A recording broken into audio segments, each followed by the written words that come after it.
जय माता दी। आज दिनांक 27 सितंबर को शारदीय नवरात्रों का 5वां दिन है। 5वें दिन माता को स्कंद माता के रूप में पूजा जाता है। तो चलिए सबसे पहले शुरू करते हैं स्कंद माता की कथा। तारकासुर नामक एक शक्तिशाली राक्षस ने ब्रह्मा जी को प्रसन्न करके वरदान प्राप्त किया था कि उसकी मृत्यु शिवजी के पुत्र के हाथों से ही होगी। इस बात का लाभ उठाकर तारकासुर ने तीनों लोकों में अत्याचार और हिंसा मचाई, जिससे देवता भी परेशान हो गए। तारकासुर के अत्याचारों को समाप्त करने के लिए देवताओं ने भगवान शिव और पार्वती से विवाह करने का अनुरोध किया ताकि शिवजी के पुत्र का जन्म हो सके। शिव और पार्वती के विवाह से कार्तिकेय अर्थात स्कंद का जन्म हुआ। जब तारकासुर का आतंक असहनीय हो गया तो माँ पार्वती ने स्कंद माता का रूप धारण किया।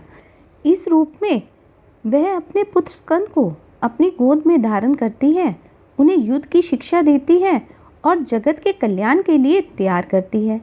स्कंद माता से शिक्षा प्राप्त करने के बाद भगवान कार्तिकेय ने तारकासुर का वध किया और पृथ्वी को उनके अत्याचारों से मुक्ति दिलाई। चूंकि वह स्कंद अर्थात कार्तिकेय की माता है, इसीलिए उन्हें स्कंद माता कहा जाता है। स्कंद माता की उपासना से भक्तों की सारी मनोकामनाएं पूर्ण होती हैं, उन्हें मोक्ष की प्राप्ति होती है। यह देवी संसार में चेतना का निर्माण करती है और अपने भक्तों को बुद्धि और ज्ञान प्रदान करती है। उनकी पूजा करने से भक्तों को ममता और उसके पुत्र दोनों का आशीर्वाद मिलता है। इसीलिए इसे पद्मासन अर्थात कमल के आसन पर विराजमान भी कहा जाता है। बोलो जय माता दी। चलिए शुरू करते हैं स्कंद माता की स्तुति। आदि शक्ति का जो है पंचम रूप, इस माँ का दर्शन करे अभिभूत। भगवान स्कंद की तो आप है माता, तभी नाम आपका स्कंद माता विख्याता। नवरात्रों की 5वीं रात्रि पूजा का विधान, भक्त को खुश खो करती सुख प्रदान। मृत्यु लोक में साधक को मिले परम शांति, सुख का होता आभास हो दूर अशांति। सुलभ होता भक्त को मोक्ष द्वार, सुख शांति बने जीवन का आधार। चार भुजाएं सिंह पर ऐसवार हो जाए, बाएं हाथ में कमल दाएं हाथ में स्कंद उठाए। श्रद्धा सहित जो भक्त तुझे ध्यावे, संसारिक बांधवों से वह मुक्ति पा जावे। मंचित लगा माँ की शरण में आओ, मुक्ति की युक्ति यूं माँ से पाओ। 11 चित्र जो माँ की जोत जलाए, जीवन पथ पे वह तो बढ़ता जाए। ज्योति जला जो दूध का भोग लगाता, शो की सुख संपत्ति वह वर में पाता। बोलो स्कंद माता की जय। अब हम शुरू करेंगे हमारा 7वां अध्याय, जिसमें चंड और मुंड का वध का वर्णन किया गया है। चलिए तो शुरू करते हैं। ऋषि बोले, तब आज्ञा पाते ही चंड मुंड आदि दैत्य आयुधों से सुसज्जित होकर चतुर्गुणी सेना के साथ चल पड़े। मौके पर पहुंचकर उन्होंने देखा कि हिमालय की ऊंची स्वर्ण की चोटी पर सिंह पर देवी बैठी है तथा मंद मंद मुस्कुरा रही है। उसे देखकर वह उसे पकड़ने की चेष्टा करने लगे। किसी ने धनुष चढ़ा लिया, किसी ने तलवार संभाल ली और किसी ने देवी जी के मस्तक पर भी पहुंच गए। वे अपना बल दिखाने लगे। तब अंबिका जी उन शत्रुओं के प्रति क्रोध में आ गई। उस समय क्रोध के कारण उनका मुंह काला हो गया। देवी के मस्तक पर कुटिल होकर भौहें तन गई। तब तो भयानक मुख वाली काली देवी तलवार तथा पाश के लिए प्रकट हो गई। उन्होंने अद्भुत सा खंडवान धारण किया हुआ था। नर मुंडों की माला सुशोभित थी। चीते के चर्म की साड़ी पहने हुई थी। शरीर का मांस सूखा दिखाई देता था। उनका अत्यंत भयानक रूप था। मुंह को खोल रखा था। लपलपाती हुई जीवा और भी भयानक थी। धसी हुई लाल लाल आंखें थी। गर्जना से सभी दिशाओं को भर दिया था। ऋषि बोले, वह बड़ी तेज गति से दैत्य सेना पर टूट पड़ी। बड़े बड़े असुरों को मारती हुई उनका भक्षण करने लगी। उन पाशर्व राक्षसों को, अकुंशधारियों को, महावत और योद्धाओं को, घंटों के साथ कितने हाथियों को एक ही हाथ से पकड़कर मुंह में डालने लगी। ऐसे ही घोड़ों के साथ रथों को एवं सारथियों को मुंह में डाल डालकर बड़े भयानक रूप से दांतों से उन्हें चबाती जाती थी। किसी के बाल पकड़ लेती, तो किसी की गर्दन दबा डालती, किसी को पैरों से दबोच लेती तो किसी को छाती से धकेल कर मार गिराती। असुरों के द्वारा छोड़े हुए अस्त्र शस्त्रों को मुंह से पकड़ती जाती और दांतों से पीसती जाती। काली जी ने इस प्रकार बलवान दुरात्मा असुरों की वह सेना कुचल डाली। कितने ही असुरों को मार दिया।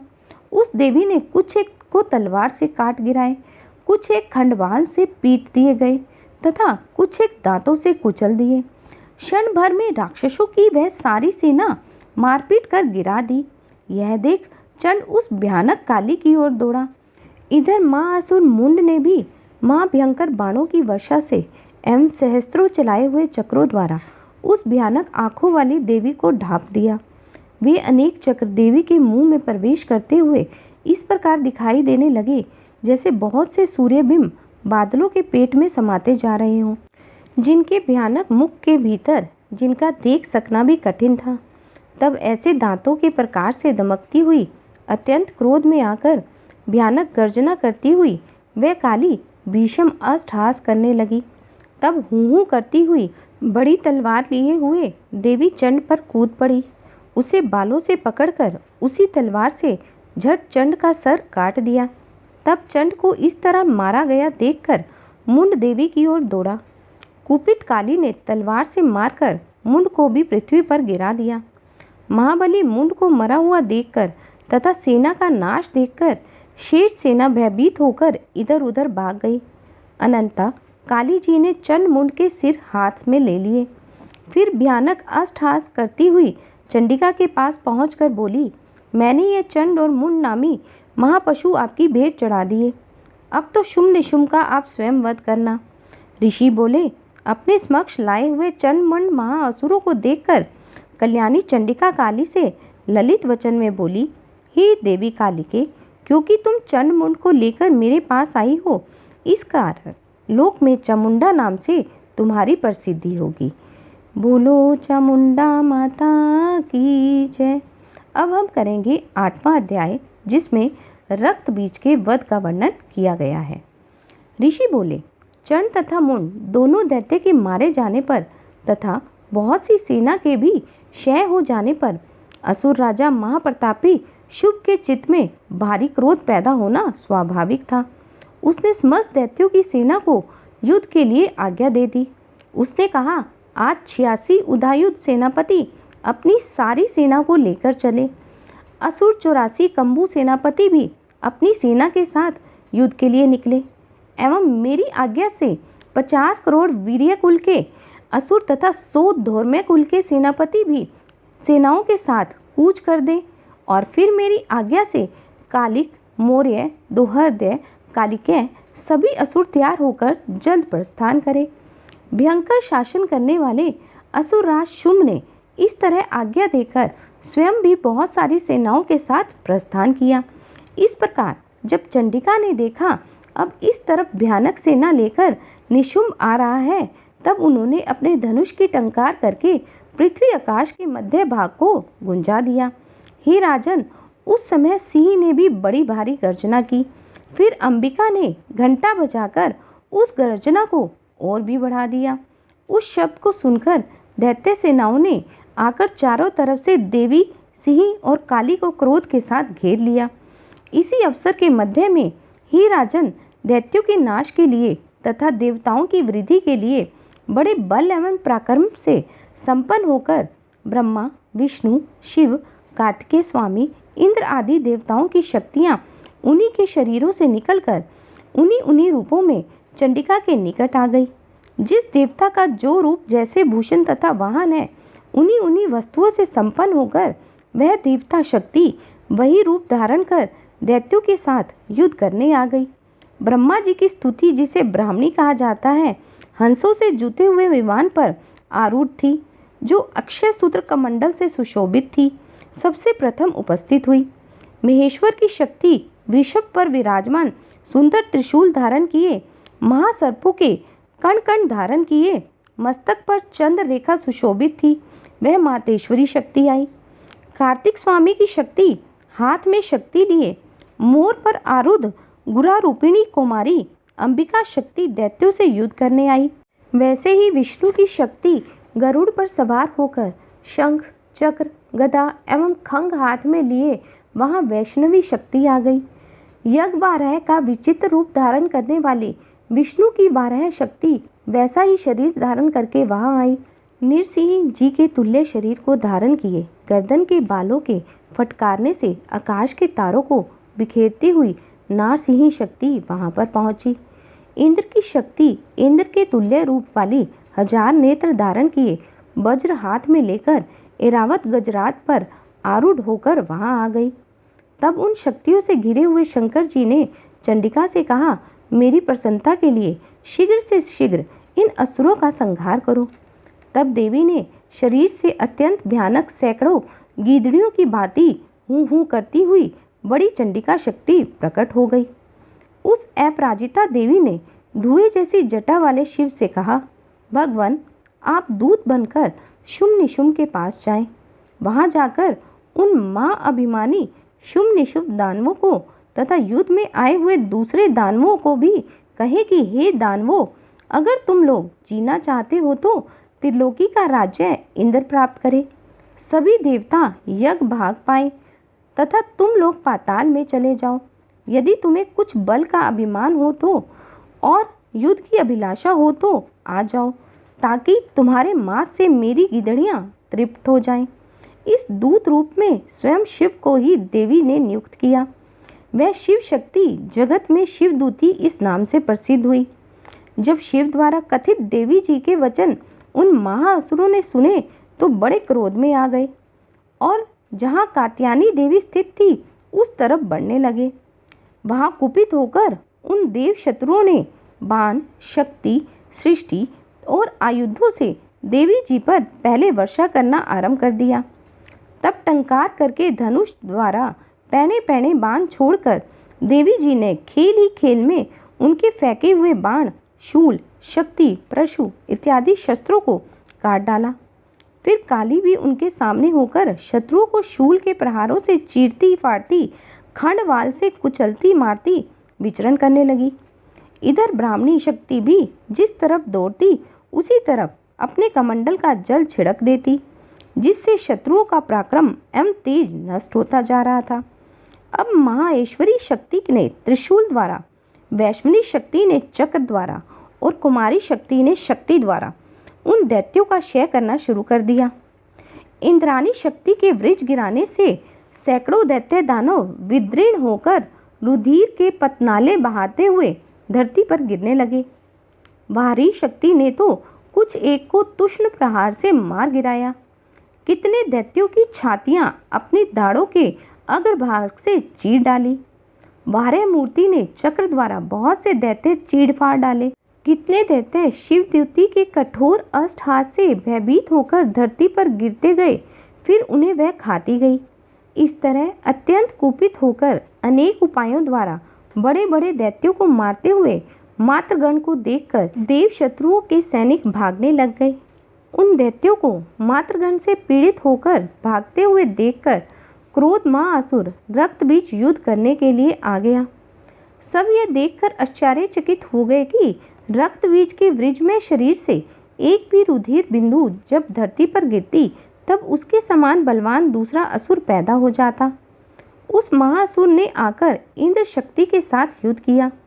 तब इंद्री शक्ति ने अपने व्रज के द्वारा रक्त बीज की ताड़ना की। व्रज के लगने से ही उनके शरीर से बहुत से योद्धा पैदा हो गए, जिनका रूप पराक्रम रक्त बीज के तुल्य था। जितनी भी रक्त की बूंदें शरीर से गिरती थी, उनके उतने ही सदृश्य बलवीर्य पराक्रमी पुरुष उत्पन्न हो गए। वे रक्त से उत्पन्न हुए पुरुष भी बड़े भयानक अशस्त्र से सुसज्जित होकर मातृगणों के साथ लड़ने लगे। तत्पश्चात इंद्री ने वज्र से उसका सिर शत विषक्त कर दिया। उससे रुधिर बह गया। तब हजारों पुरुष उस रुधिर से उत्पन्न हो गए। इधर वैष्णवी के चक्र से शत होने पर उनके शरीर से जो ही रुधिर स्राव हुआ, उससे हजारों उसी के समान महाअसुर उत्पन्न हो गए, जिसने संपूर्ण जगत भर गया। कुमारी ने शक्ति से उसे मारा, वारिही ने तलवार से, महेश्वरी ने महाअसुर रक्त बीज का त्रिशूल से हनन किया। उस दैत्य ने भी गदा द्वारा सभी मातृगणों को अलग अलग मारा।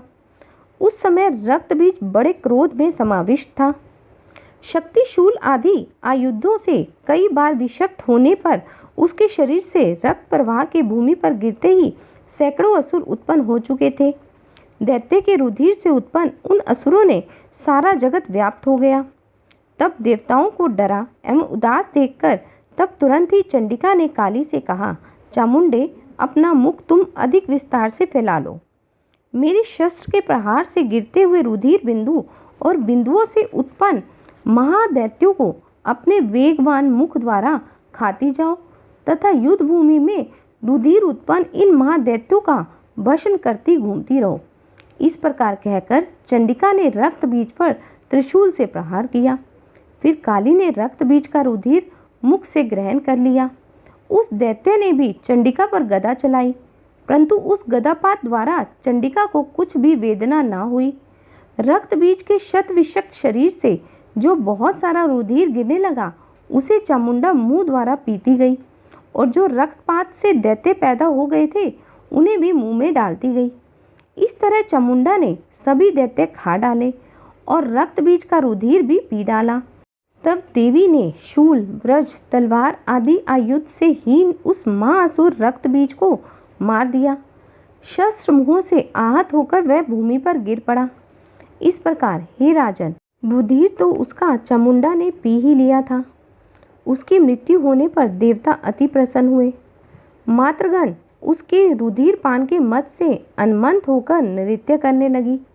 सर्वत्र माँ की जय जयकार होने लगी। जय माता दी। यहाँ हमारा 8वां अध्याय समाप्त हुआ और यहाँ हमारे 5वें दिन की कथा का भी समापन हुआ। जय माता दी। अब हम करेंगे श्री दुर्गा चालीसा और दुर्गा जी की आरती। नमो नमो दुर्गे सुख करनी, नमो नमो अम्बे दुखहरनी। निरंकार है ज्योति तुम्हारी, तिहु लोक फैली उजियारी। शशि लाख मुख महाविशाला, नेत्र लाख भूकुटी विकराला। रूप मातु को अधिक सुहावे, दर्श करत जन अति सुख पावे। तुम संसार शक्ति लय कीना, पालन हेतु अंदन दीना। अन्नपूर्णा हुई जगपाला, तुम ही आदि सुंदरी बाला। परले काल सब नाशन हारी, तुम गौरी शिव शंकर प्यारी। शिव योगी तुमरे गुण गावे, ब्रह्मा विष्णु तुम्हें निध्यावे। रूप सरस्वती का तुम धारा, दे सुधि मुनि ऋषि मुनि उबारा। धर्यो रूप नरसिंह को अम्बा, फरगट गई फाड़ के खंबा। रक्षा करी पर लाद बचायो, हिरणाकुश को स्वर्ग पठायो। लक्ष्मी रूप धर्यो जगमाही, श्री नारायण अंग समाही। शीर सिंधु में करत विलासा, दया सिंधु दीजे मनासा। हिमलाज में तुम्ही भवानी, महिमा अमित न जात बखानी। माँ तंगरा अरि धूम्रवती माता, भीमनेश्वरी बंगला सुखदाता। श्री भैरव तारा जगतारनी, छिंद भाव भव दुख निवारनी। केहरी वाहन सोत भवानी, लांगुर वीर चलत अगवानी। कर में खबड़ खड़क विराजे, जाको देख काल डर भाजे। सोए अस्त्र और त्रिशूला, जाके उठत शत्रु हिल शूला। नगर कुटी में तुम्हें विराजत, तिहु लोक में डंका बाजत। शुम निशुम दानव तुम मारे, रक्त बीज शंकन सहारे। महिषासुर निप अति अभिमानी, जयी अग भार मही अकुलानी। रूप कराल कलिका धारा, सेन सहित तुम तिही सहारा। परी काट संतंप जब जब, भई साय माँ तुम तप तप। अमरपुरी अरिवासन लोका, तब महिमा सब रहे अशोका। ज्वाला में है ज्योति तुम्हारी, तुम्हें सदा पूजे नर नारी। प्रेम भक्ति से जो यश गावे, दुख दरिद्र निकट नहीं आवे। ध्यावे तुम्हें जो नर मन लाई, जन्म मरण माँ को छुटी पाई। योगी सूर्यमुनि कहत पुकारी, योग न होवे बिन शक्ति तुम्हारी। शंकर आचरण तपलय कीनो, काम क्रोध जीती सब लीनो।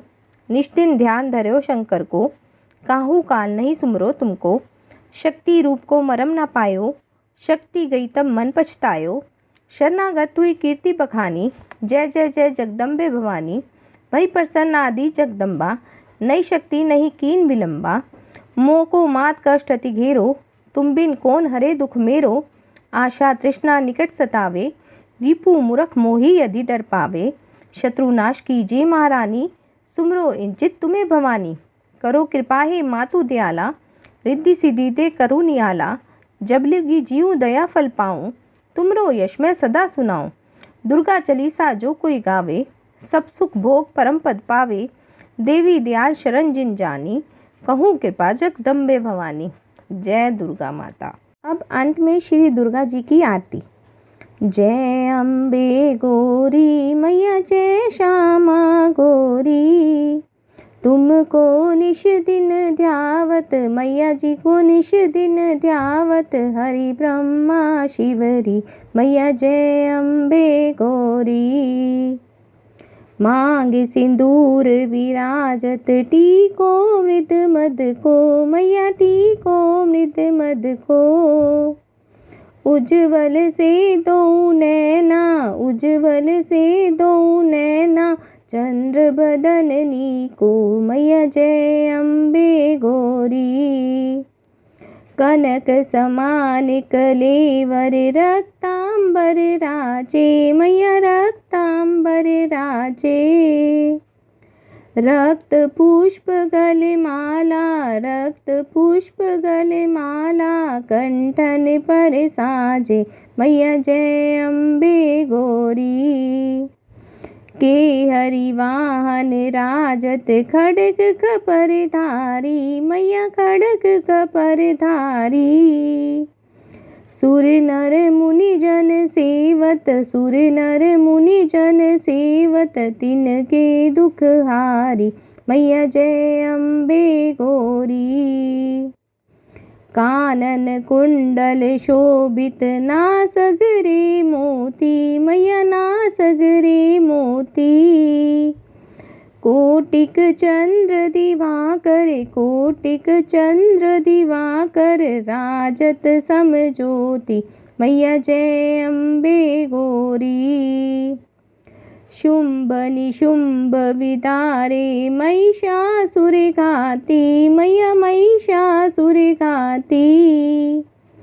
द्रुम विलोचन नैना, द्रुम विलोचन नैना, निश दिन मदमाती मैया जय अम्बे गौरी।